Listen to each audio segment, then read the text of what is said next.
E Boa bem-vinda, doutora noite! Pri. Tudo Olá, ótimo! Eu vou te querida, tudo perguntar, bem? antes de a gente começar, se o áudio tá bom, se eu preciso fazer alguma programação aqui, porque eu não sou muito boa na parte eletrônica, então eu queria só que você me sinalizasse. Você é ótimo, eu amo seus vídeos, você se comunica lindamente. Para mim, tá perfeito. Vamos deixar o pessoal aqui, se vocês puderem, gente linda, se manifestar aqui. Mas eu acho que tá tudo ótimo. Eu tô te ouvindo super bem, a imagem tá clara e a gente vai clarear ainda mais esse Exato. tema Queria tão te agradecer. nebuloso. Nebuloso para mim, agora está clareando depois das nossas Exatamente. Acho que conversas e hoje Tânia, para ainda mais, todas porque nós, para temos mim muitas também, eu acho que dúvidas para os aqui. próprios médicos. Então, eu queria primeiro agradecer esse convite. Realmente fiquei muito surpresa quando você me enviou. Tenho muito a agradecer, é um tema que eu gosto muito e eu acho que muitas vezes eu até escuto de muitas mulheres, essa questão da acessibilidade, como muitas vezes é difícil esse olhar dos médicos, esse escutar, essa escuta atenta para aquilo que a mulher está passando nessa fase.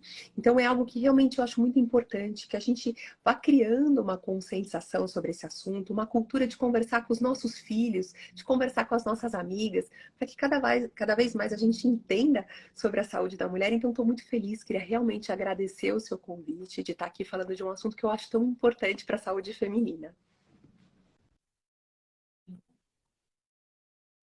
Querida, eu que agradeço profundamente. Agradeço vocês todas que estão aqui e peço mais uma vez, se vocês quiserem enviar esse aviãozinho, porque vocês vão se beneficiar dessa conversa, tenho certeza, porque a gente muitas vezes acha que é um conceito, né, doutora Pri, perimenopausa, climatério, menopausa, que a gente já ouviu falar e sabe alguma coisa. Eu estou dizendo isso assim, minha formação é como psicóloga, sou filha de médicos, sou curiosa, vou atrás e até chegar realmente nessa conjunção de sintomas, parece que o negócio está muito longe e de repente ele já está acontecendo, não na forma que você achou que sabia, né?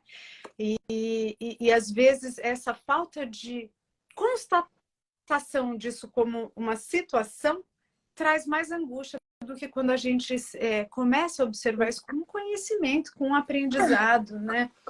Doutora Pri, eu quero que você se apresente antes de tudo e fale Eu para a gente adorei, se o você seu corrigiu nome é certinho. É Sósia Sadia. italiano, sim. Eu adorei o seu stories. Você falou assim, Pri, é Sósia é italiano? Eu falei, na hora. Eu falei, sim, é sim. E sou endocrinologista e metabologista, tenho minha formação na USP, fiz meu doutorado no Sírio-Libanês, muito sobre a parte de comportamento alimentar, e não só comportamento alimentar, mas comportamentos impulsivos, alterações de comportamento relacionado à alimentação e relacionado ao nosso dia a dia, os nossos hormônios.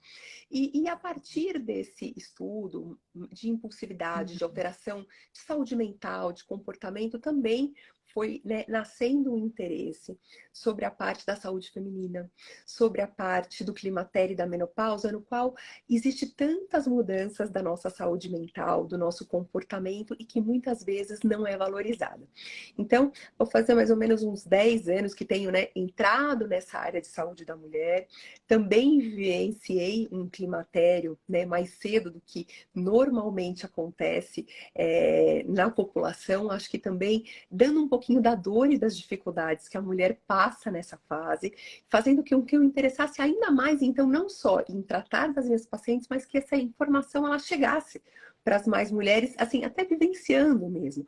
O quão foi difícil o meu diagnóstico, até pelo fato de eu ser um pouco mais jovem. Eu falava, não, não é possível, eu estou sendo influenciada, porque eu só falo sobre isso.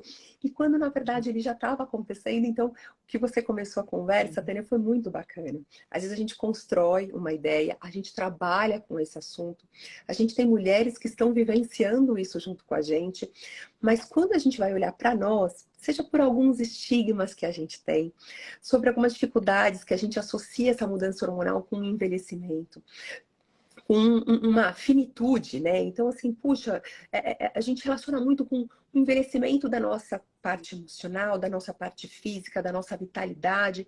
Então, às vezes, a gente tem dificuldade de olhar para isso. E eu acho que todas essas quebras são muito importantes na nossa conversa de hoje, para entender que hoje isso não é verdade. A gente tem várias propostas de acolhimento para todas as mulheres, para a forma de tratamento que ela optar. E o mais importante é essa conscientização e esse olhar. A gente não esconder debaixo do tapete as mudanças, a gente escutar o nosso corpo, a gente ter esse momento de olhar e entender o que ele está falando para a gente, para que a gente possa tomar uma ação. Sim, isso é muito especial, doutora Pri, porque uma das coisas que a gente sempre escuta falar, eu tenho 45 anos, achei que, primeiro, climatério é uma palavra que, né, a gente tem muita vaga certeza, ou nenhuma, falta de certeza do que é, né? E perimenopausa, pré-menopausa. Então, são muitas definições que, às vezes, em vez de esclarecer, confunde. Mas menopausa, né? Se a gente voltar para aquela mente mais antiga, do que até você chegar perto, você não se interessa tanto pelo tema. Né? Eu acho que isso vai aproximando essa conscientização e essa clareza do que é quando você vai chegando perto. Não é algo que você fica pensando antes do tempo, não é como gravidez, talvez, que quando você é menina você pensa como vai ser, aí vai chegando mais perto você vai pensando, talvez por isso, por estar associado ao envelhecimento, é algo que você fala, quando chegar perto, eu vou pensar, né? E, e o que eu acho muito interessante é que quando eu vejo, né, eu como mocinha, vendo a minha mãe, vamos supor, passando por isso, eu entendi aquilo como muito claramente ondas de calor, de calorão, a vista, né, que de repente minha mãe com os óculos começou a usar, que tinha atrelado o envelhecimento, mas né, o envelhecimento da vista e da vida mesmo. Mas, hoje em dia, é tão mais amplo isso que às vezes a gente vai, como eu falei nos stories, se recortando. Por quê? Para mim, o mais forte foi o brain fog, falta de atenção. Aquela coisa de várias vezes no dia, falar, o que eu estou fazendo, onde eu vim? Peguei o WhatsApp, apareceu outra, eu já não sei o que eu estava fazendo. Uma falta de atenção que muitas vezes eu associava a outros tipos de quadro. Será que eu estou com déficit de atenção? Sempre fui meio esquecida, mas será que isso eu não via certo? Enfim, pode ser uma série de coisas, tudo isso que vai acontecendo com a mulher, uma não descarta a outra. Mas quando a gente vê essa enormidade de sintomas ou coisinhas diferentes que vão aparecendo, que a gente vai vendo separadamente, falta de atenção, um pouquinho menos de energia, eu que sinceramente, sempre fiz bastante dieta e exercício, comi bem, mas assim, de repente, uma gordura na barriga, né? Que você fala, nossa, mas eu não tô comendo tanto a mais para ter gordura na cintura, na barriga. Então, assim, são pequenas coisas, desde as mais ligadas à vaidade, um músculo, uma junção das articulações que dói. Eu me exercitei a vida inteira porque essa dor. Umas eu sabia, fui bailarina, tenho umas lesões. E essas outras? Né? Então, assim, até achar assim, nossa, será que estou reclamando demais?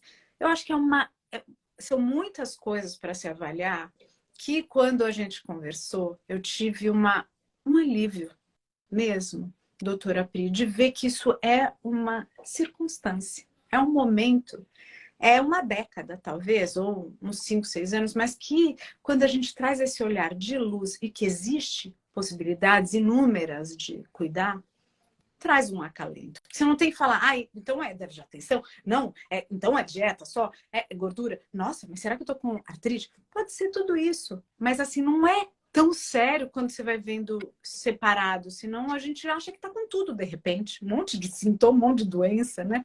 E é algo natural dentro de uma fase. Mas que ao mesmo tempo, isso é muito bacana que você trouxe. Assim, será que eu tô muito reclamenta?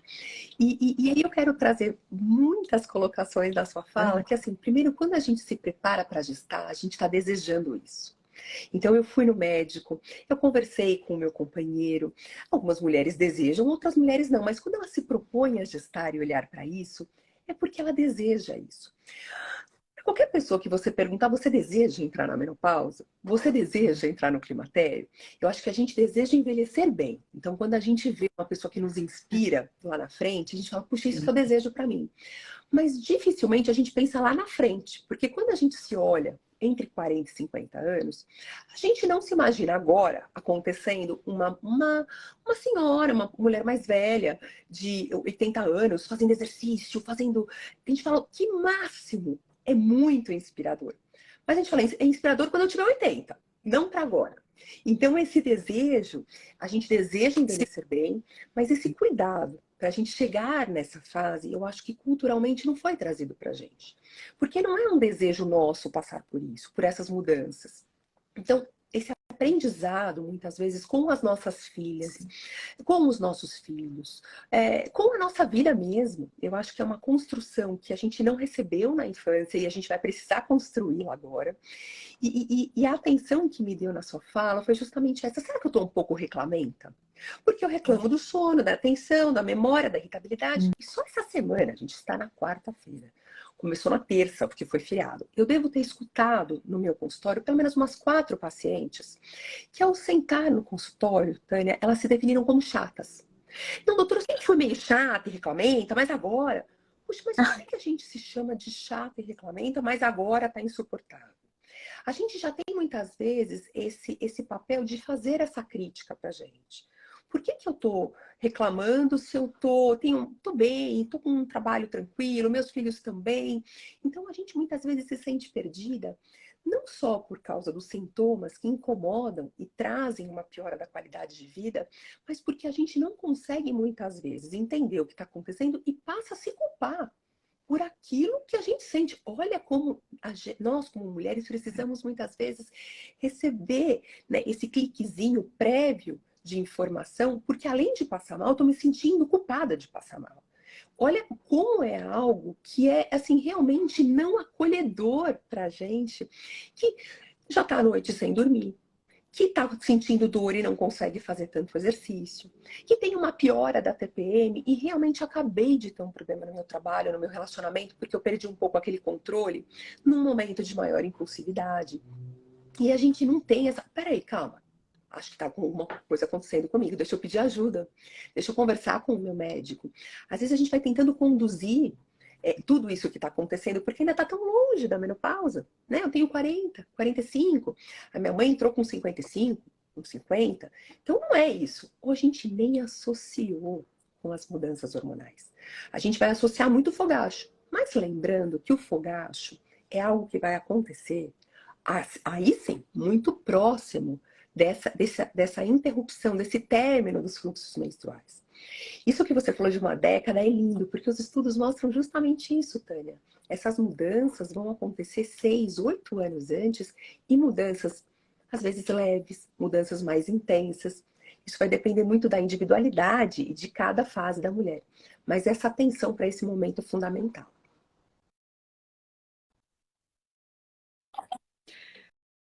Que legal. Aqui teve alguns comentários.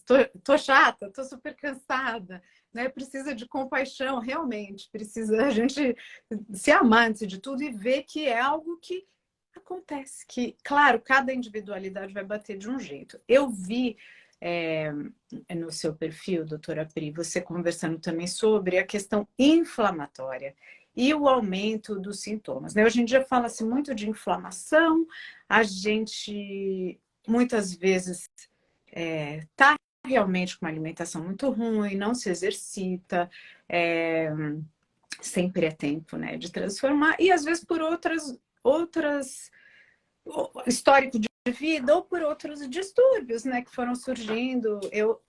Olha aqui, as séries falando ganho de peso, insônia, é uma série, né, de fatores e para cada um realmente bate de um jeito. Mas eu fico pensando, me perdi até aqui no que eu estava falando. Ó, fiz os 50 da inflamação.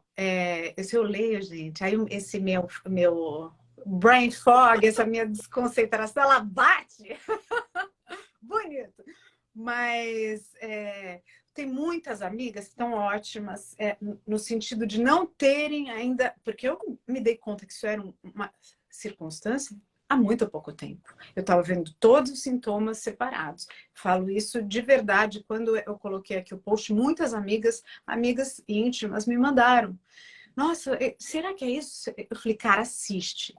Porque assiste os conteúdos da doutora Pri, porque são muitas coisas que vão se encaixando e, aqui, ó, o climatério, ele vem com uma força que depois, lá na menopausa, me parece que quando os hormônios realmente entram ou num esquema que já passou por essa turbulência de transformação, isso tudo se aquieta um Vamos lá, pouco eu acho que o mais, primeiro né? ponto, para quem está Ou escutando não. a gente, é que quando a gente vai falar em climatério, esse diagnóstico, Tânia, ele é clínico. Por quê? Eu escuto muito das pacientes, Pri, eu fui no médico, eu fui no gineco, ele fez os meus exames hormonais, eles vieram normais e ela falou que estava tudo bem. Então, assim, esse é o primeiro ponto de atenção. Eu sou Quando essa. a gente vai até, acho que eu Tá até comentei muito com você, pouca mas acho bacana trazer aqui mudando. online. Quando a gente vai ver o consenso europeu de climatério, ele orienta a gente a não coletar exames de sangue. Olha que interessante. Se você é uma mulher acima de 45 anos, com tais sintomas, que são os sintomas que a gente vai daqui a pouco bater um pouquinho esse papo, ele fala, não precisa coletar.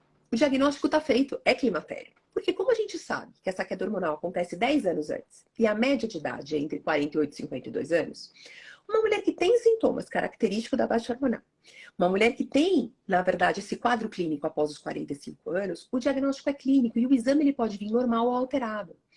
Na maior parte das mulheres, o exame vai vir normal no começo do climatério e essa alteração do FSH, que é o hormônio hipofisário que controla o ovário e que fica elevado na menopausa, a queda do estradiol, que é o principal hormônio feminino, ele só vai acontecer 6 meses, no máximo 1 ano antes da menopausa. Então ele vai acontecer muito naquele período que eu já tenho irregularidade menstrual, que eu já tô tendo calores. Mas aí, às vezes, até a própria paciente fala, puxa, meu ciclo menstrual tá alterado. Eu tô tendo calores, acho que eu vou conversar com o meu médico. Então, isso é o único conceito que a gente traz, muitas vezes, da nossa infância com as nossas mães. Então, nessa fase, realmente, o exame vai estar alterado. Mas anos antes, essa década antes, esses 6, 8, 10 anos antes desse momento, o exame ele vai estar normal. E o diagnóstico é baseado na história que você está contando para o seu médico. Então, o primeiro ponto para as mulheres que estão escutando a gente é estar muito atenta ao seu corpo. Anote as mudanças. Tudo bem. Teve uma noite que eu não dormi bem, porque eu estava mais ansiosa, eu tinha uma questão do trabalho. Anota, fica ali, deixa em atenção. Agora, é algo recorrente. Puxa, todo mês eu tenho algumas noites mal dormidas. Todo mês eu me sinto mais cansada. Ou eu tenho 1, 2 meses péssimos. Aí eu melhoro. Aí daqui a pouco eu volto a piorar. Não, isso não é normal. Se a sua rotina não mudou, por que você está se sentindo mais cansada? Por que você está dormindo pior? Por que eu estou tendo dores pelo corpo? Por que eu estou esquecendo? Então, todos esses detalhes que muitas vezes, quando a gente não está atenta, a gente vai passando batido, vai falando, não, deixa, eu preciso trabalhar, eu preciso cuidar das crianças, eu preciso isso, preciso aquilo. E aí a gente só vai tendo uma piora desse quadro. Às vezes, num ponto, aí eu falo, agora eu tô mal mesmo. Agora, de repente, eu preciso dessa ajuda porque eu cheguei no meu limite. Então, a ideia é a gente não chegar nesse limite. É a gente estar atenta. A gente anotar essas mudanças. É levar isso para o seu médico e deixar. E eu acho que é essa a mensagem. Mesmo que o médico fale que seus exames estão normais, fala, não, tudo bem, doutor. Eu sei que ele está normal. Mas tem o climatério ou a perimenopausa, que é um momento em que os exames estão normais, mas muitas mulheres, dependendo da sua sensibilidade, podem ter queixas clínicas, podem ter essas alterações que eu estou trazendo. Eu já estou tentando me alimentar melhor, eu já estou fazendo atividade física, eu já estou fazendo uma meditação, diminuir o eletrônico, e mesmo assim, eu continuo tendo sintomas. Eu acho que eu preciso de uma ajuda. O que você pode me oferecer? Então, eu acho que quando a gente chega munida de conscientização, de conhecimento, de segurança, essa troca com o profissional, a gente não tá mais, Tânia. Há 100 anos atrás, quando o médico dava uma palavra e ele era lei. Hoje, o paciente ele tem que participar dessas escolhas sobre a sua saúde.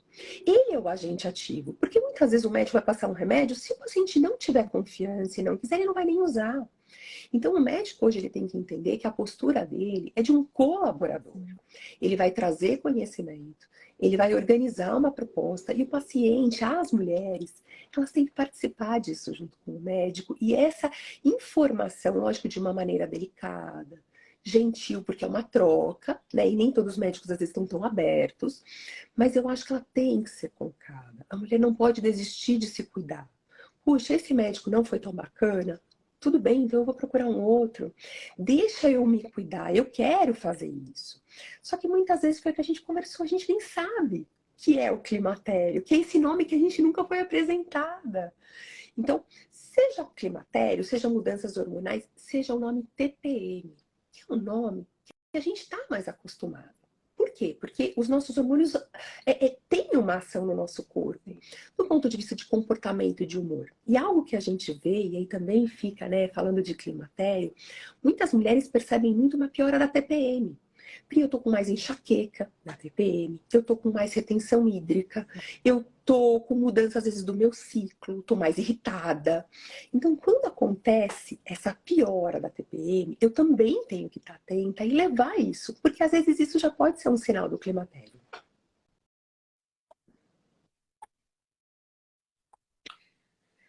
O que a gente pode fazer, né? Eu vou ler daqui a pouco algumas perguntas. Eu estou vendo aqui, não estou negando, mas eu vou ler daqui a pouco. Eu comecei a falar sobre inflamação, que, claro, tem coisas que a gente pode fazer, como você disse. Se alguém que se exercita, tem os passos, né, primeiros para a gente se cuidar dentro né, dos primeiros passos. Porque às vezes a gente quer uma solução milagrosa, mas está comendo super errado ou está na privação de alimento. Porque isso eu também observei. Quando começou meu corpo, as gordurinhas irem para novos lugares, eu falei, vou diminuir aqui, ali a comida. Mas eu como bem e pouco. Não sou uma pessoa que como muito. Claro que às vezes tem, né, na TPM, esses impulsos um pouco maiores por doce, que eu adoro e tal. Mas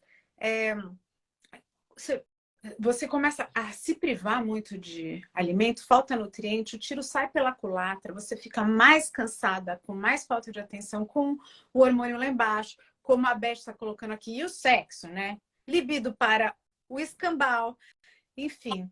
Então, tem que tomar muito cuidado. Depois que a gente conversou, doutora Pri, eu também comecei a me tratar um pouco como alguém disse aqui, com um pouco mais de compaixão. Olha, não se espreme, não malha também muito a ponto de ter dor.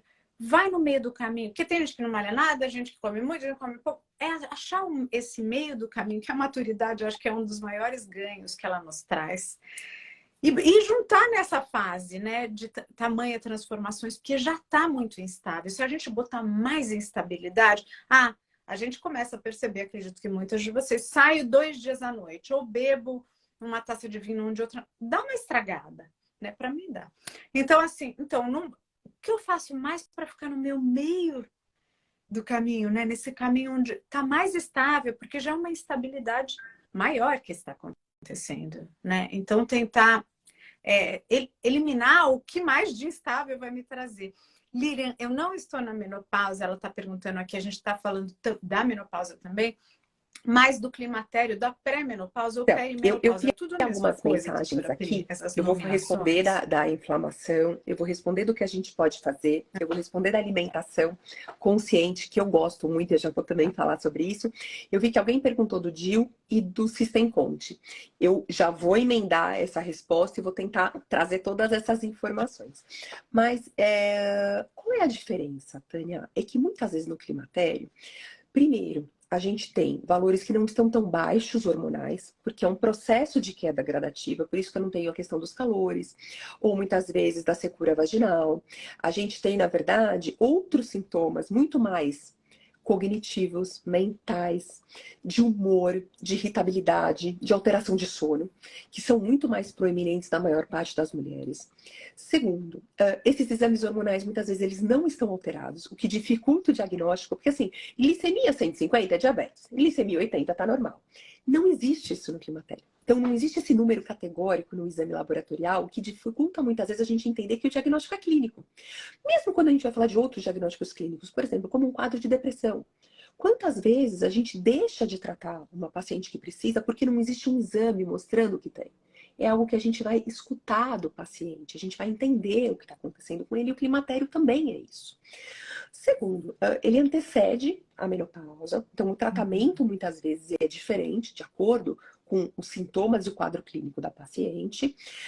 E eu acho que é essa mudança, mas a gente tem que entender que é um grande contínuo, né?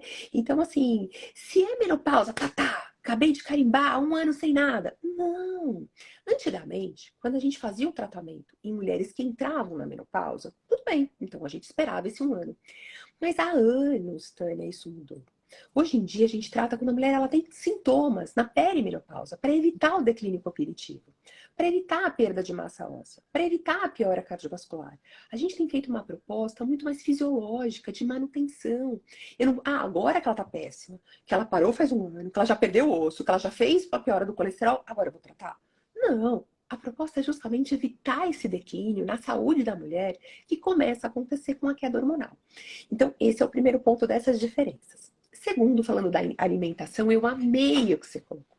Porque quando a gente percebe que a gente começa a ganhar peso, começa a ganhar um pouco de gordura visceral, se sentir mais inchada, pesada, a primeira coisa que a gente tenta fazer é restringir a nossa alimentação. Muitas vezes a gente vai entrar com uma medicação, até procura um endocrinologista para perder peso, procura um nutricionista para perder peso. Hoje, a minha proposta, eu acho que a gente tem várias propostas diferentes, vou falar um pouco da minha experiência. Eu falo muito da alimentação gentil. Eu falo que a palavra para nós mulheres nessa fase é gentileza com o nosso corpo, é gentileza com os nossos cuidados, é parar daquela culpa que a gente começou a live falando. Então, eu não vou tirar e fazer restrição. Na verdade, às vezes eu vou pôr alimentos anti-inflamatórios. Eu vou pôr alimentos mais funcionais. É lógico que às vezes eu vou equilibrar e tirar alimentos que causem um pico de glicemia, uma resistência insulínica, industrializados, um açúcar livre. Mas, ao mesmo tempo, mais importante do que tirar é colocar. Porque quando eu coloco a coisa boa, esses alimentos mais inflamatórios, eles saem automaticamente. Porque eu estou inserindo alimentos que estão trazendo um papel, algo funcional para o nosso corpo.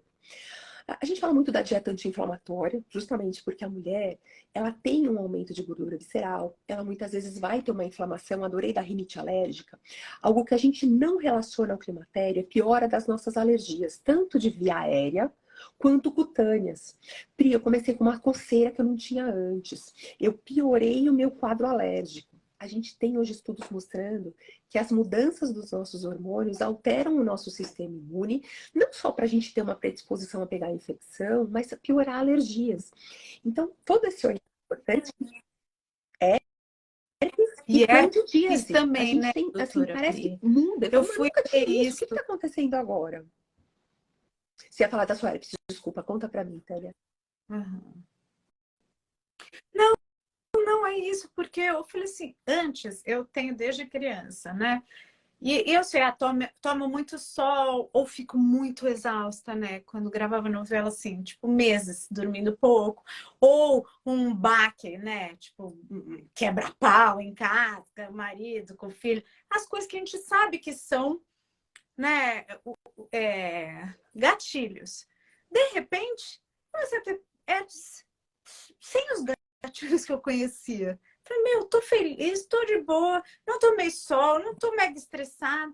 E aí eu fui Google usar, né? E falei assim, olha, também é uma fase que quando eu era adolescente eu tinha bastante, eu queria morrer, né? Porque saía à noite se achando lá 15 aninhos, a boca toda estourada, ficava depresésima, porque né, tomava sol na praia, achava que estava bem.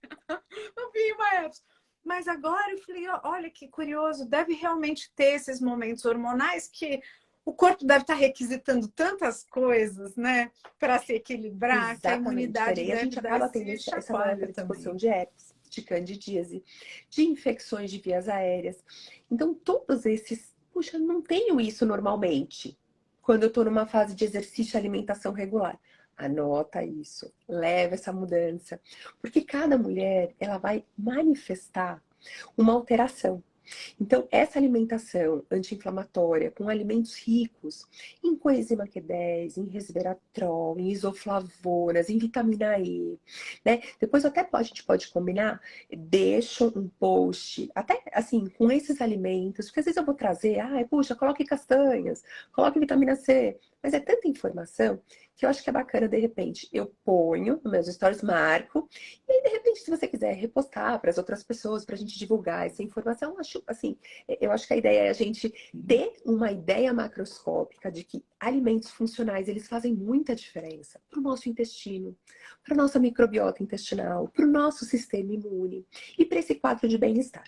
Mas aí, o que eu quero trazer aqui, Tânia, é que muitas vezes tem muitas mulheres que já estão fazendo isso.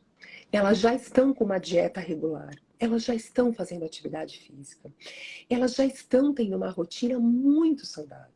E mesmo assim, Pri, o que eu ia fazer mesmo? Não consigo lembrar. Ou, nossa, eu tô tão irritada, ou eu tô mais melancólica, ou eu tô com dor. Ou seja, mesmo levando uma vida muito saudável, e até mais saudável, porque você trouxe assim, Pri, eu já percebi que quando eu tomo muitas vezes uma taça de vinho, alguma coisa, isso sai do meu equilíbrio e já gera uma falta, né? Eu percebo que meu corpo muda.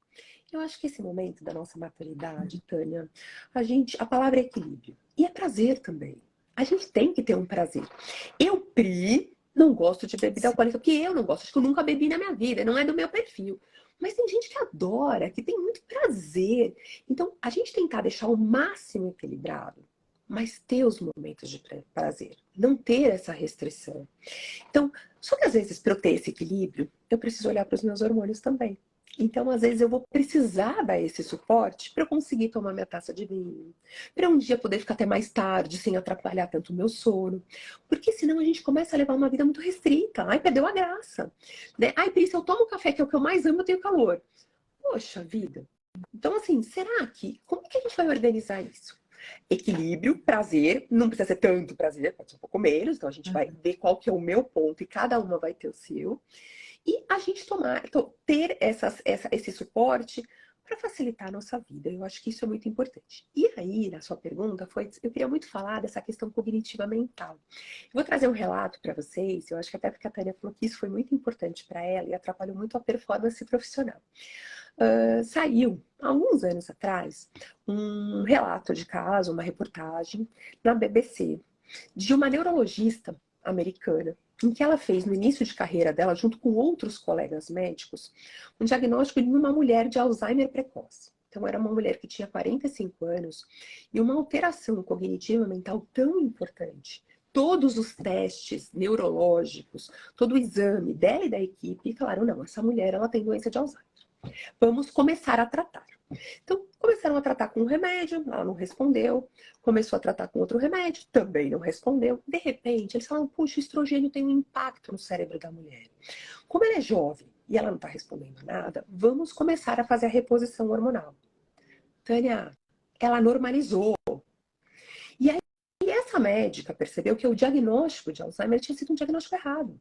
Na verdade, essa mulher ela não tinha menopausa, ela não tinha Alzheimer. Ela estava num fog mental, num nevoeiro mental, mas tão intenso a ponto de médicos, neurologistas e especialistas fazerem esse diagnóstico. E depois que ela teve esse caso, ela começou só a estudar o papel do estrogênio no cérebro da mulher.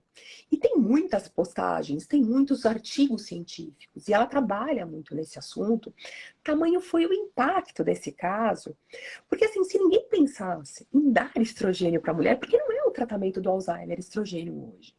Se ninguém tivesse pensado em fazer isso, essa mulher ia passar anos, anos e anos com alteração cognitiva, com alteração de memória, sem resposta às medicações, porque o diagnóstico estava errado. Então, é lógico que é isso que eu vejo no consultório. Não, Tânia. A gente vê uma alteração cognitiva mais leve. Mas é importante entender que é muito chata e que é individual. Mas que é Então, muito tem mulheres que chata, já é realmente, por muito exemplo, você trabalha importante. com comunicação, você fala. Então, quando eu não consigo lembrar e manter uma linha de raciocínio, isso atrapalha. Eu estou no meu auge profissional. E aí eu começo a me sentir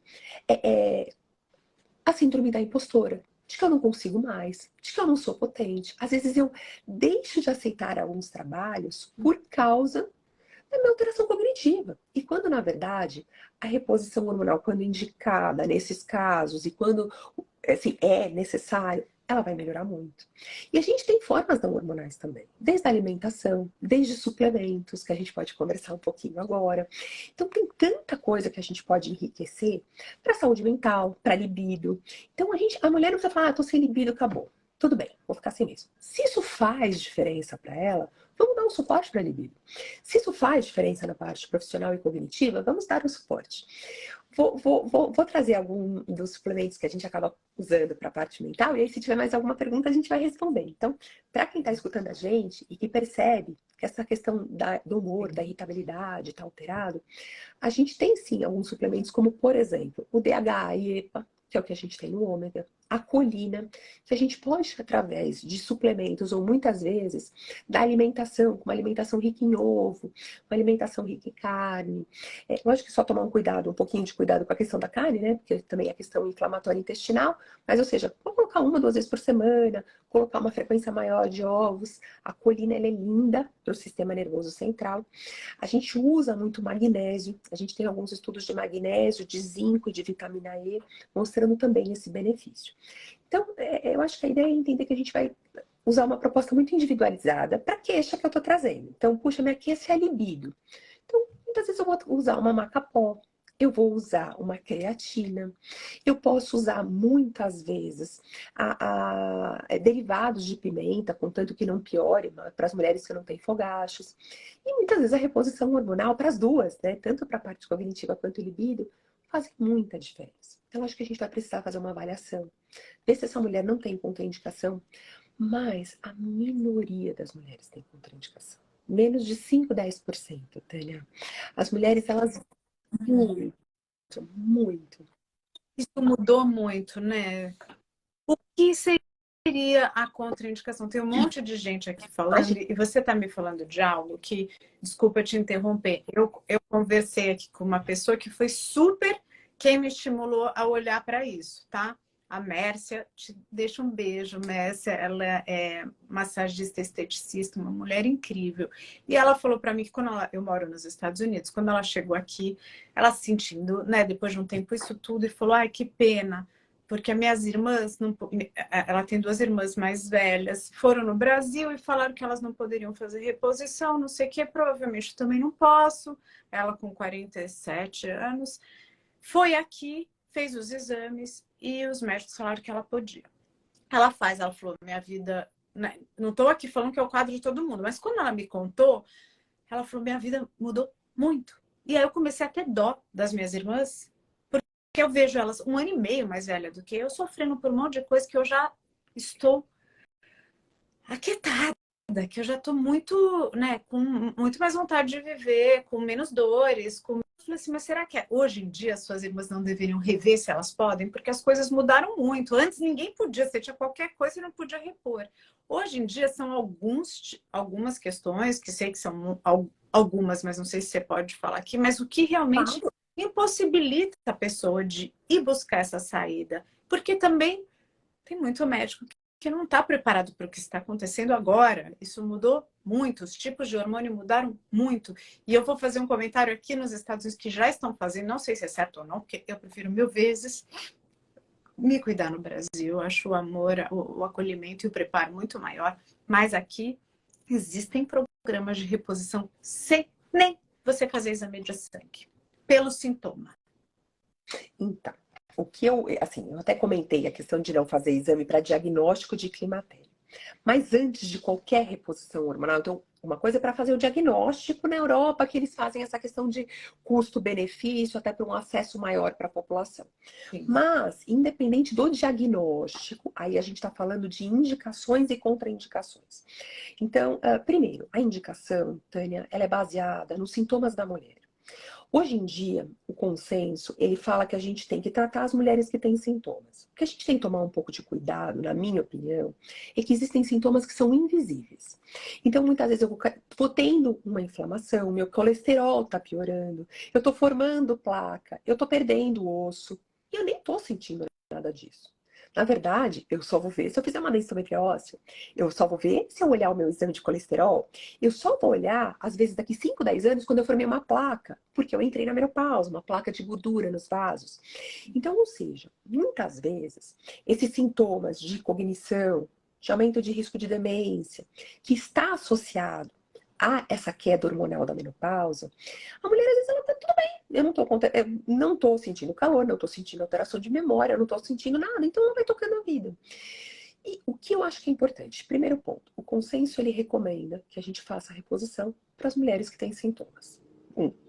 Segundo, eu vou chamar a atenção para os sintomas invisíveis. Então, vamos fazer uma avaliação cardiológica, vamos fazer uma avaliação óssea, vamos fazer outras avaliações de risco, porque muitas vezes o benefício da reposição ele também está associado a coisas que a gente não está vendo.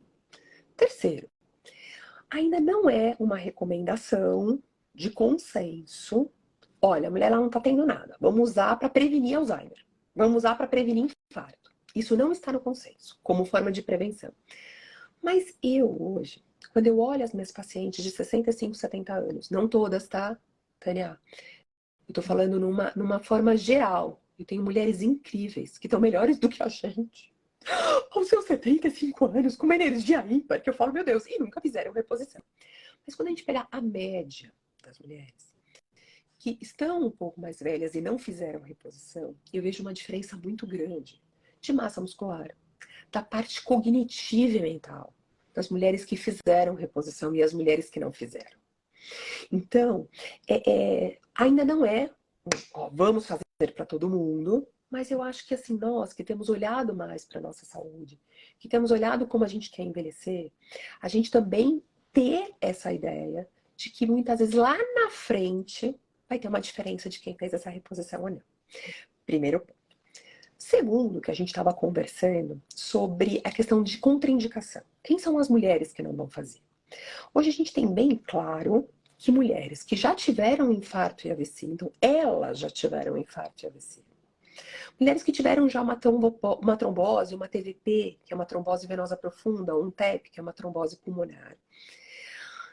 Se tiver um fator que foi desencadeante ou inexplicado, uma trombofilia. Mas eu tenho hoje no consultório mulheres que tiveram TVP, que eu conversei com hematologista e vascular.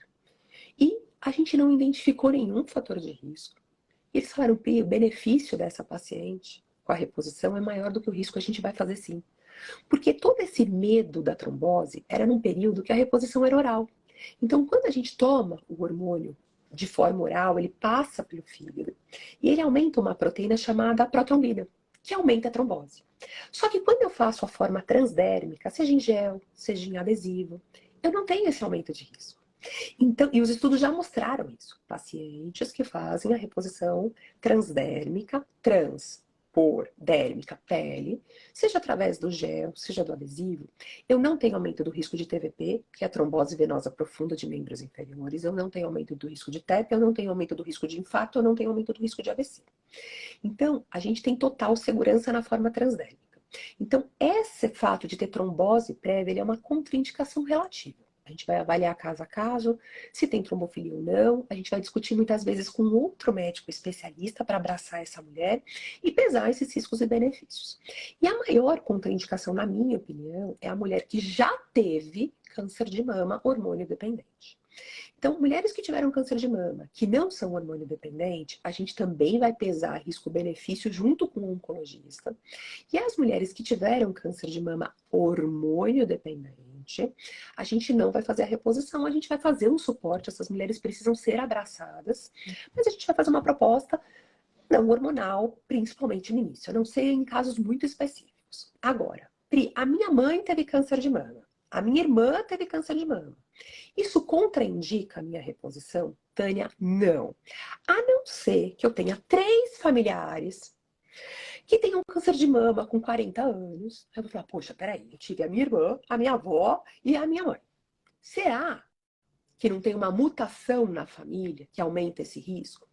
Mas aí, Tânia, não é a reposição que vai causar o câncer de mama. essa mulher ela já tem um alto risco. Então, essa mulher a gente vai preferir não fazer a reposição, mas entender que ela tem um risco muito maior do que na população e ela deve fazer um acompanhamento com o onco, deve fazer análise genética, porque se ela tiver essa mutação, ela vai fazer um controle mais de perto. Ela vai tomar medidas anti-inflamatórias. Medidas anti-inflamatórias porque hoje o maior risco de câncer de mama não é terapia de reposição hormonal e a reposição hormonal feita da forma que eu já vou falar daqui a pouco não aumenta esse risco. A gente está falando o quê? Obesidade, inflamação, gordura visceral, insulina alta, resistência insulínica. Isso aumenta em 30% o risco de câncer de mama. Então, se eu já tenho uma alteração genética na minha família, atividade física, dormir bem, alimentos anti-inflamatórios, para a gente tentar minimizar essa manifestação genética que muitas vezes eu já estou trazendo da minha família. Então, esses casos, puxa, eu tive familiares em idade muito jovem. Ok, então vamos conversar e olhar com mais carinho. Mas sem ser esses casos, a minha mãe teve um câncer de mama aos 70 anos. O nosso envelhecimento faz com que a gente tenha maior risco de Alzheimer, tenha maior risco de câncer de mama, tenha maior risco de doenças cardiovasculares. E aí a pergunta foi, Pri, e o câncer? Vamos lá.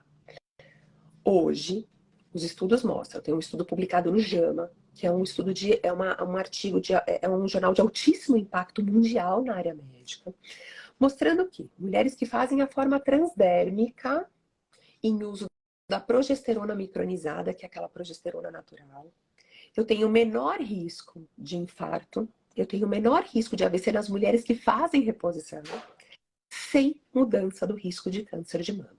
Essas mulheres vão poder apresentar câncer de mama exatamente no mesmo número do que as mulheres que não fazem reposição. Então, hoje, a recomendação do consenso, tanto americano, europeu quanto brasileiro de menopausa, é a gente usar a forma transdérmica do estradiol numa dosagem baixa, não precisa ficar entupindo a mulher de hormônio, até porque senão ela vai ter retenção hídrica, ela vai ter efeito colateral do excesso de hormônio, e utilizar a progesterona natural micronizada, que é uma progesterona igual do nosso corpo, que é o que a gente produz durante a gestação. E a gente tem esses estudos de segurança. Então, esse tabu, ele precisa ser, na verdade, cada mulher vai decidir como quer fazer o seu envelhecimento. Mas eu posso decidir não fazer. Mas eu preciso estar consciente, eu preciso da informação correta. Então, hoje, a minha recomendação é leia muito sobre esse assunto.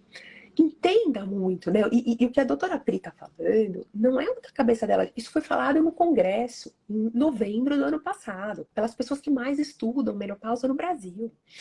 Então, hoje isso já está bem determinado na literatura.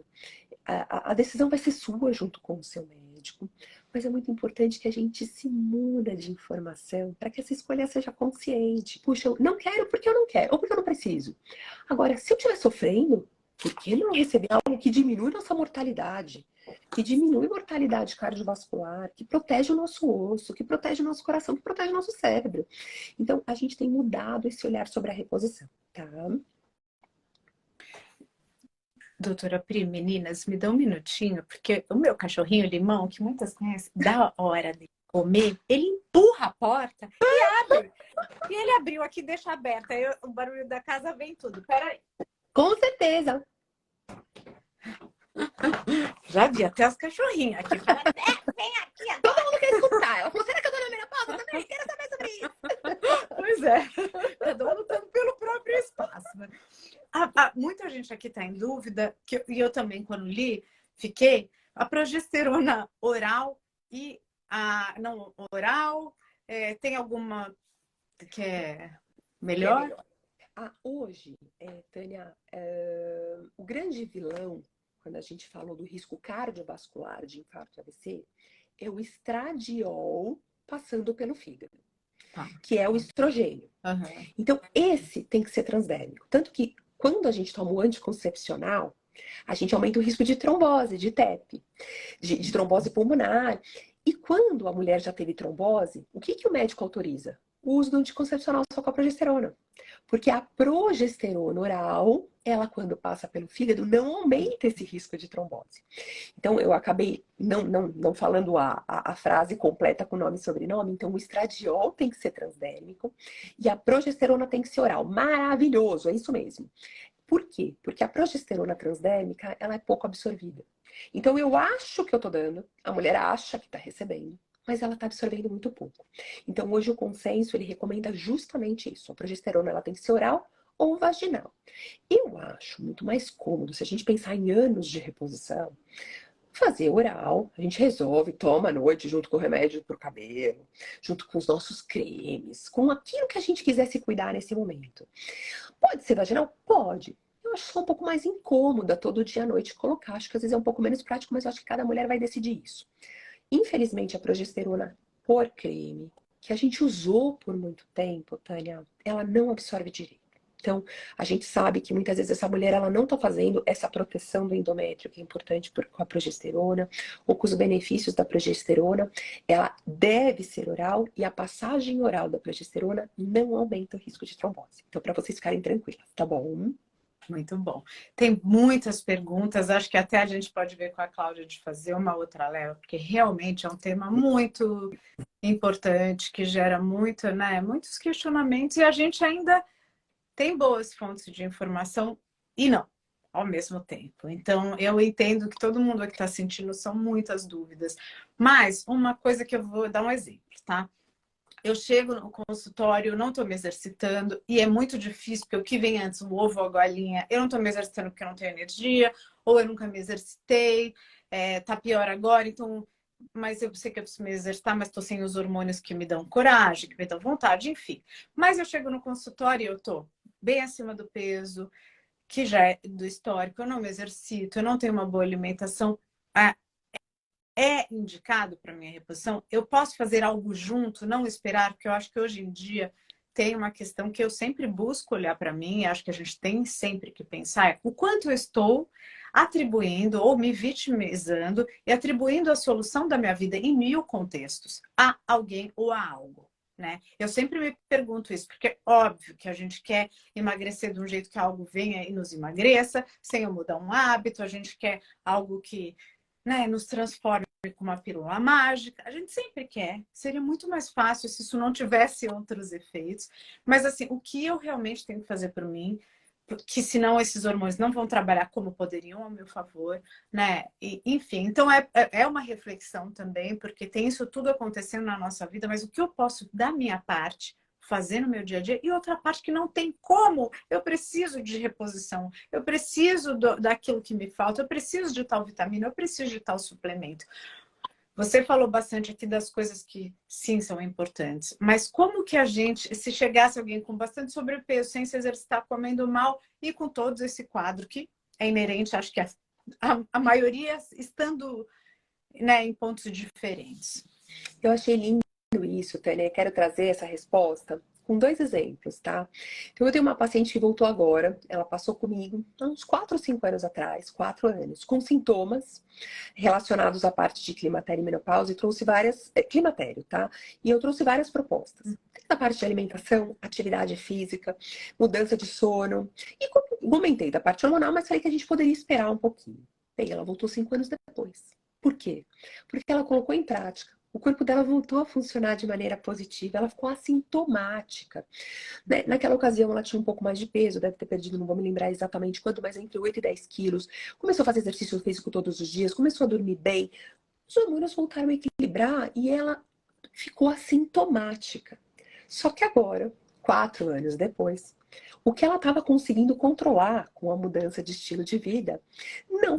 Ela falou, agora o meu sono voltou a piorar, eu percebi que eu tô começando a ficar mais irritada, eu tô com algumas queixas, mesmo fazendo as mesmas mudanças de estilo de vida que eu pratiquei nos últimos 4 anos. Então, eu acho que a primeira pergunta é tratar a menopausa, tratar a mulher entre 40 e 50 anos, tratar a mulher de 60, de 70, ela não se basta dar hormônios. Ela, na verdade, é o escutar o corpo dela. Então, é tomar medidas saudáveis em ponto de vista de massa muscular, de alimentação, de saúde mental e cognitiva, estimular o nosso cérebro para a gente também não ficar cada vez mais limitado. Muitas vezes a gente para de trabalhar, se aposentou. E aí, como é que está funcionando? Quais são os meus desafios de vida? Então, existe todo um olhar para a nossa saúde, na minha opinião, físico, mental e psicológico, que é importante a gente instituir sim, para que a gente envelheça bem. Em muitas mulheres, essas medidas, tanto alimentares e de estilo de vida, são suficientes por um período. Algumas mulheres são suficientes por muito tempo. E algumas mulheres, elas já chegam numa fase mais próxima dessa falência, né, ovariana, em que muitas vezes a gente institui isso, é lindo e maravilhoso e saudável. Mas às vezes ele não é suficiente. E às vezes ela fala, eu preciso fazer exercício, mas eu tenho dor. Eu não consigo ter energia para fazer exercício. Eu tô com uma paciente que é muito bacana trazer esse caso, porque ela teve câncer de mama. Ela já está há 5 anos em tratamento com tamoxifeno e tal, e ela está um pouco acima do peso. E a gente sabe que esse excesso de peso para o câncer de mama não é bacana. Então a onco dela insiste para ela fazer exercício, a onco dela insiste para ela fazer. Só que ela não consegue. Ela fala, doutora, eu tenho muita dor. Eu passo 4 dias sem poder trabalhar. Então, assim, a gente entender a realidade dela e abraçar. Entender que não tá fácil. Tanto que aí eu conversei com ela e falei, o que a gente pode fazer? Porque a gente não tá sendo efetiva. Eu sei que tem os riscos, mas aonde que a gente vai conseguir dar esse suporte para essa mulher? Então, não vamos falar desse caso em específico, mas entender que por mais que a gente entenda que a gente tem que mudar, às vezes o nosso corpo está tão mal por causa desses hormônios mais baixos que eu preciso desse suporte hormonal também. Então, a gente pode fazer as duas coisas juntas. A gente pode fazer primeiro uma e avaliar a resposta e depois a outra. E às vezes a gente vai fazer só uma e ela vai ser suficiente. Então, isso vai depender muito de como a mulher apresenta esse quadro clínico e o que ela precisa naquele momento. E a gente ter essa escuta e sensibilidade, falar, não, para você a gente já vai fazer os dois. Não, para você eu acho que o primeiro já vai dar uma boa resposta. Então, é esse olhar, a experiência, lógico, do médico, mas também é o que ela traz, o que a mulher traz pra gente. Eu acho que isso é muito importante. Maravilhoso, doutora Pri. Aqui, a Célia está falando, eu só queria dar esse exemplo, Célia, porque acho que me coloca na sua pele, muitas de nós aqui, porque a gente está falando de coisas que são coletivas, né? Na maioria das pessoas que estão nessa faixa etária, ela fala, tô ferrada, desde 49 sinto tudo isso, tenho 54, engordei 20 quilos em 5 anos, não me exercito, não durmo direito, vivo cansado, minha memória tá horrível, sinto dores, não tenho coragem para nada. Primeiro, um beijo para você. Eu sei que isso é muito doído, porque eu sinto isso numa proporção bem menor. E me sinto muito feliz de ter encontrado a doutora Pri, encontrado essa rede que a gente pode ver que tem saídas. Porque imagina esperar 5 anos sofrendo desse jeito, uma hora que acontecem mil coisas. Se você é mãe, provavelmente seus filhos saíram de casa, foram para a faculdade, o casamento não é o mesmo, você não tem mais, né? Aquela libido, a ver tudo envelhecendo. Isso pensando no mais suave, se não tivesse nada disso, né? O trabalho não é mais aquilo. São tantas mudanças, além das hormonais que acontecem na nossa vida. Então, assim, agora, por que esperar hoje em dia, que já tem, né, reposições ou hormonais, ou sei que tem formas com chás, com fitoterapias, que também são eficazes para quem realmente não pode. Mas assim, para que a gente passa tanto tempo e eu vejo criança de novo vendo a minha mãe tão incrível, culta, inteligente, doutora, fala, cara, não tinha nem essa forma de medicamento que a gente tem hoje em dia, bioidêntica, né? Muito mais suave para o corpo. Mas você fala, cara, como envelhecer nesse ponto hormonal para a mulher é muito desafiador e a gente não precisa passar tudo isso ao mesmo tempo. É falta de sono, é peso a mais, é dor no corpo, é falta de memória.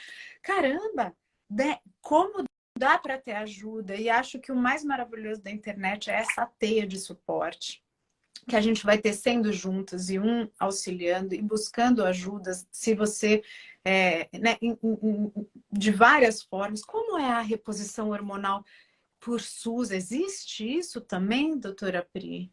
Tem duas coisas, Tânia, três então, que eu vou responder. Primeiro para a Célia, também queria te mandar um abraço. E não tem nada de definido. Você está começando a vida, né? Eu falo para as minhas pacientes que eu estou na adolescência. Eu não sei você, como é que você está. Mas eu acho que um vídeo que, assim, se você depois quiser dar uma olhadinha no meu canal, tem um vídeo que é muito bacana, que me emocionou, que é de uma paciente de 93 anos, que chama Emily. E aí mostra ela fazendo crossfit. Uma coisa linda, linda. E ela não é aquelas pacientes mais velhas bombadona, não. Sabe por quê? A treinadora fala que ela começou a fazer isso há 2 anos. Ela começou com 91 anos. E ela carregando ali o pneuzinho, lógico que do jeito dela, fazendo o esforço, fazendo a bike. E ela começou com 91. Então eu vou te contar que com 54, você tem todo o tempo do mundo para se abraçar e fazer dar certo. E todas essas queixas que você está trazendo, seja através da alimentação, do exercício, de um suporte hormonal. Então, estamos todas juntas, acho que estamos todas no mesmo barco e dá todo o tempo para você mudar isso. Então, não sinta-se desestimulada em relação a essa questão relacionada à idade. Segundo ponto é a questão do SUS, né? Que a Tânia me perguntou. Ela falou, Pri, eu consigo essa reposição pelo SUS? A resposta é sim. Só que o que acontece é que a gente tem um limite, Tânia. Então, hoje, a gente tem poucos lugares que fornecem esse atendimento especializado. Então, muitas vezes, lugares que tem um especialista, que é o endocrinologista, num hospital escola, tipo Escola Paulista e HC, aqui em São Paulo, e que fornece essas medicações para as mulheres. O que eu acredito, e às vezes eu até recebo, quando eu posto que eu acho que tem que ser acessível, eu acho que, na verdade, não tem que ser o endócrino para tratar a reposição hormonal. Esse é meu olhar, tá, Tânia? Eu acho que precisa de um treinamento do médico, família, do médico, da unidade básica. Porque se metade do mundo é mulher e vai passar por isso, muitas vezes eu não vou ter especialista para todo mundo. Então, casos selecionados, como essa paciente com trombose, com câncer de mama, com endometriose, ou uma paciente que não está tendo melhora com a reposição, ou com uma osteoporose grave, ok. Essa ela vai ir para o especialista. Mas entender que a menopausa é algo simples, que todas nós vamos passar. Ele é difícil, mas é algo fisiológico e que ele tem que ter esse acesso. Porque se eu estou sofrendo e a Tânia está sofrendo, outras mulheres também estão sofrendo e elas têm esse direito, Tânia, de ter esse olhar, de receber essa reposição. Então eu acho que quando a gente traz em pauta esse assunto e quando as mulheres se posicionam com os seus médicos e quando isso vai para a mídia, também vai existir um posicionamento, muitas vezes, das sociedades em treinamento para esses médicos. Para que aquela mulher, quando ela vai acompanhar ali naquele médico do posto, se for um caso grave, ok, ele encaminha para o especialista. Mas quando não for, ele vai escutar e ele vai poder fornecer o que a gente tem. Saiu um artigo no New York Magazine, né, que é do New York Times esse ano, e é uma coisa que, assim, quando eu vi, eu falei, será que eu estou fazendo alguma coisa errada? Porque ele fala assim, o título, né, era assim, nós estamos enganando as mulheres na menopausa. Eu, será que eu estou dando alguma coisa? Tem algum artigo diferente? O que está acontecendo? E o artigo era lindo. O artigo ele falava, por que a gente minimiza o sofrimento das mulheres? Por que a gente não fornece propostas hormonais ou não hormonais para as mulheres que têm queixas e que estão passando por essas mudanças nessa fase? Nós continuamos minimizando a saúde e o impacto na vida da mulher, a gente continua não oferecendo, a gente escuta e a gente fala, alguém escreveu aqui o comentário, e quando a gente escuta que, os seus hormônios estão de portas fechadas, poxa, uma mulher que está sofrendo, é isso que ela vai querer escutar. Seus hormônios estão de portas fechadas. Eu posso até optar por fazer uma terapia não hormonal. Mas o que eu tenho de não hormonal para oferecer? Porque essa mulher tem tanta coisa, Tânia. Então, esse é meu olhar. A gente tem na unidade básica, mas a gente ainda tem um limite de acesso. A gente tem falta de treinamento e eu recomendo que vocês conversem, tragam isso. Seja a Cláudia, seja a Tânia, que tem uma voz, né, ativa, muito maior às vezes do que a nossa, né? Assim, jornais e nós como pacientes mesmo, com as nossas amigas, para que realmente a gente vá dando a importância devida para a saúde da mulher. Porque, Tânia, a gente vai ser em 2030 mais de 1 bilhão de mulheres na menopausa. Quando a gente olha essa questão do tempo, em 1900 a nossa expectativa de vida era 32 anos. Em 1950, ou seja, menos de 100 anos, a nossa expectativa de vida era 45 anos. A gente não sabia, até do ponto de vista médico e de saúde pública, lidar com mulheres na menopausa porque não precisavam. Porque a gente não tinha essa expectativa de vida. Hoje a nossa expectativa de vida, dependendo do país, está batendo 75, 78 anos. A gente vive metade da nossa vida nesse período. Então é um problema de saúde pública, sim, que a gente tem que olhar, que a gente tem que parar com esses mitos e tabus, que, né, por causa de um estudo que a gente teve há 20 anos atrás, e que a gente fale mais e busque a nossa saúde, não desistir. Sim. É muito, muito especial ouvir isso. A Alves Estelita deixou aqui um depoimento que acho que é inspirador para que a gente não se esqueça, né, de estar nessa constante autoavaliação e busca pelo que está se passando com a gente, que a gente não se sinta sozinha. E ela fala que estava muito mal, que tinha dia que não conseguia levantar da cama e que depois de 6 meses de reposição ela se sente com 30 anos. Achei que não iria melhorar nunca. Isso é muito especial e tem muita gente aqui colocando. E você falou aqui nos Estados Unidos, eu sei que foi bastante divulgado no Brasil também, mas a capa do New York Times de domingo é sempre muito, né, semanalmente, uma das grandes notícias. E saiu para o público normal, né, que não é para médico, esse ano, há pouco tempo, uma grande, acho que a revista inteira, eu li só alguns trechos, em relação a gente que levou a vida toda para uma revista desse porte falar para mulheres sobre a menopausa e o climatério, que acontece com todo mundo. Quer dizer, agora poder dar voz a isso e não parece que está no fim da vida, que é velho mesmo, então tá velho, então não tem mais o que fazer. Imagina, né? A gente se vê que alguém perguntou quantos anos eu tenho 45, eu me sinto com muita vida pela frente, espero que na metade ainda, ou quase lá, enfim, que tenho. Eu tenho muita vontade de viver como todas nós aqui, apesar desses baixos e altos que aparecem aí que a gente está lidando. Todo mundo tem a pretensão de viver, né, com uma maior potência, o que nos resta aí da vida, e é muito, né, em termos gerais aí de expectativa de vida. Então, não vamos deixar de nos olhar e aceitar o ciclo, sim, como eu falo, sem fugir dos ciclos, né, porque a gente não quer pôr um hormônio para parecer que tem menos, nem para ficar com barriga tanquinho. Estou longe disso. Para mim, o que me levou foi ver que eu estou com osteopenia e que a minha cabeça tá tipo chopturas, aí que talvez tivesse um caminho para um Alzheimer, porque né, uma falta de atenção muito grande. Então, cada um. Agora, se o seu objetivo realmente é a barriga de tanquinho, a gente está falando de outro papo, que não é o nosso aqui. O nosso é realmente de envelhecer e amadurecer com saúde e com possibilidades. Doutora Pri, tem muita, muita, muita pergunta. Vamos ver se a gente marca mais uma. Eu sou muito grata pelo seu tempo, por tantos aprendizados. E eu quero deixar aqui, o perfil da doutora Pri está aqui. Quando vocês vêm aqui no da Cláudia, tá o dela junto.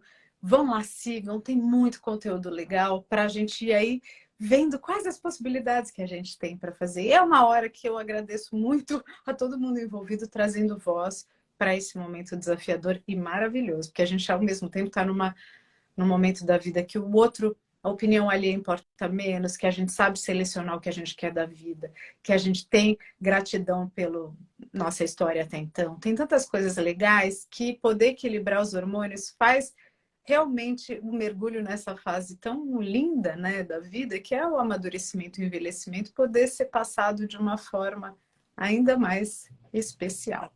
Doutora Pri, Te agradecer muito também muito, Tânia. Acho que agradecer o seu carinho sincero mesmo, né? Pelo convite. Agradecer a oportunidade de a gente falar e, de repente, abrir, né, esses horizontes de algumas mulheres que têm essa falta de conhecimento ou esperança nessa fase. E a beleza que pode ser essa fase, né? O quanto a gente, às vezes, tem medo, porque a gente não foi informada. A gente não consegue ver a beleza da maturidade, da nossa experiência, da nossa aquisição de conhecimento e de histórias. Lógico, se eu estiver me sentindo mal, não vai ser interessante. Então, eu acho que todas esses suportes são para que a gente possa aproveitar o que a gente trilhou ao longo da nossa vida com qualidade de vida e saúde. E que a gente tem, sim, muitas propostas. Não desistam de vocês, meninas. jamais. Essa é a bandeira, persistir. Ó, aqui estão perguntando qual é o Insta da doutora, tá aqui em cima, @doutora_Priscila Era a Priscila. Sogia. Sogia. E o meu é Tânia Calil, eu sou atriz. Se vocês quiserem seguir a gente vai adorar. E, por favor, compartilhem essa live, que com certeza fez sentido para você, vai fazer para muito mais gente. Obrigada. Doutora Pri, um beijo do fundo do meu coração. Você também. Muito obrigada pelo convite e continue divulgando essa maturidade com leveza que você tem feito tão bem. Sua linda, obrigada de coração. Crica, Ismaia, muitas amigas queridas aqui que também aprenderam muito. Beth, queridonas pelo mundo, Beijo, doutora Pri. Beijo. Beijo, Ótima noite menina. pra vocês. Boa noite.